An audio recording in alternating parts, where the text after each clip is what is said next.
Once again, welcome to ETSU. I wanted to talk a little bit about undergraduate advisement. So you might ask, what is advisement? Well, here at ETSU, advisement is a continuous interactive process between you and your advisor, which facilitates the development and achievement of your overall goals. ETSU advisors provide mentoring, advice, referrals, and information to help you make wise, informed decisions. The relationship you develop with your advisor is important to your success here at ETSU. So is advisement required? Yes, ETSU requires most students to consult with an advisor before they can register each semester. The following students are required to consult with their advisor before they can register: all students with less than 60 hours of earned coursework, all undeclared students, all students that are taking developmental studies program courses in reading or writing, and transfer students their first and second term at ETSU.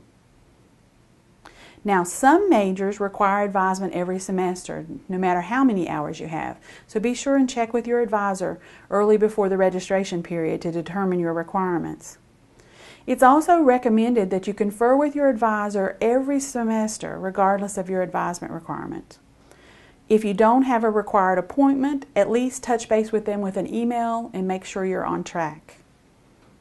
So you might be wondering, what are my responsibilities? Well, a successful relationship between you and your advisor depends upon shared responsibility. So the student has the responsibility to learn the name and office location of his advisor early in his first semester at ETSU. You have the responsibility to consult with your advisor on a regular basis, to keep your scheduled appointments, to seek assistance with your decisions rather than to expect the advisor to make the decisions. Be familiar with ETSU policies and procedures, know about the ETSU website and the catalog, maintain copies of your program of study, including your general education, proficiency intensive, and graduation requirements, and keep those updated each semester. Be familiar and utilize the information available on GoldLink. Be sure and update your contact information. Make sure your address and phone number is correct in GoldLink. And be sure and activate and regularly check your GoldMail account, because that's how ETSU will talk with you. So know and observe the academic deadlines as posted in the ETSU online calendar and in GoldLink. And follow through with any appropriate action after the advising session. And be sure and verify all your GoldLink transactions, especially as related to dropping or adding classes. And seek reassignment to a new advisor if differences between you and the advisor would happen to develop. And then the advisor has the responsibility to maintain adequate posted office hours and appointment times. And they also have the responsibility to keep all those scheduled appointments and to notify students in advance if it's not possible to keep the appointment. They need to gain the necessary training to effectively advise and guide students. They need to know how to use the ETSU resources, including the undergraduate online catalog, departmental websites, general education, proficiency intensive, and graduation requirements. They need to maintain a complete and accurate advisement record for each student in order to help the student progress toward their goals and graduation requirements. Advisors also need to regularly check and respond to student emails in a timely manner. And they need to refer students to the academic deadlines as posted in the ETSU online calendar and in GoldLink. And then the advisor has the responsibility to assist if there needs to be an advisor reassignment. And the advisor also has a responsibility to understand and comply with the FERPA regulations about sharing information about students. So some of the advising basics I just wanted you to be aware of, and then there's also a resource page later on that will refer you to each one of these different websites. But TBR, Tennessee Board of Regents, requires that all of our students complete the general education program courses. These are such courses as English, Math, Science.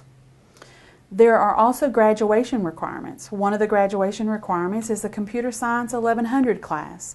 It proves that you have proficiency in Microsoft Office. So you need to be sure that you either complete that course, or if you are a proficient in computers, then you may want to go ahead and take the proficiency exam. There are also proficiency intensive requirements for students, and those are listed on the website. Some students may be required to complete developmental studies programs, and these are mandated by your ACT and SAT scores. Some students may also have outstanding high school deficiencies. These courses must be completed before reaching 60 hours. Some of these courses may be met by taking courses in the general education program, so be sure and talk with your advisors about which will meet those requirements. If you are in the College of Arts and Sciences and pursuing a degree in one of their options, then you may be able to choose a BA or a BS, and there will be different requirements for those. Students will have major courses, many students will have minor courses, some will have concentrations. Some students, if you're planning on teaching, will have licensure requirements. I just wanted to remind the students that are planning on teaching secondary ed, like for grades 7 through 12, that you'll be seeing your advisor in your disciplines, such as math or history, but you also need to be sure that you start a folder with the advisors over in the College of Education. You need to do that no later than your second semester at ETSU. We want to make sure that you know the licensure requirements that you need to take in order to graduate. So as a transfer student, you will face some challenges when you first arrive at ETSU. One of the first things you'll want to do is check out your transfer evaluation in GoldLink and see how your courses have transferred to ETSU. Some transfer students may have already met the general education requirements at ETSU by completing an associate's degree upon transfer. So please check out those details at this website. If you feel like that you have a course that transferred from another school that would have met one of our general education classes, you can also ask that that course be reviewed and see if it can be a substitution for one of your general education requirements. Any substitutions or any exceptions for the general education program go through the Advisement Resource Career Center, which is located on the second level of the Culp Center. It's called the ARC.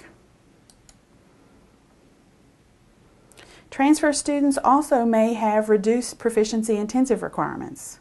So if you've transferred in with an associate's degree, if you're a transfer student with 50 or more transferable semester credit hours, or if you've been readmitted with certain qualifications, then you may have reduced number of proficiency intensives.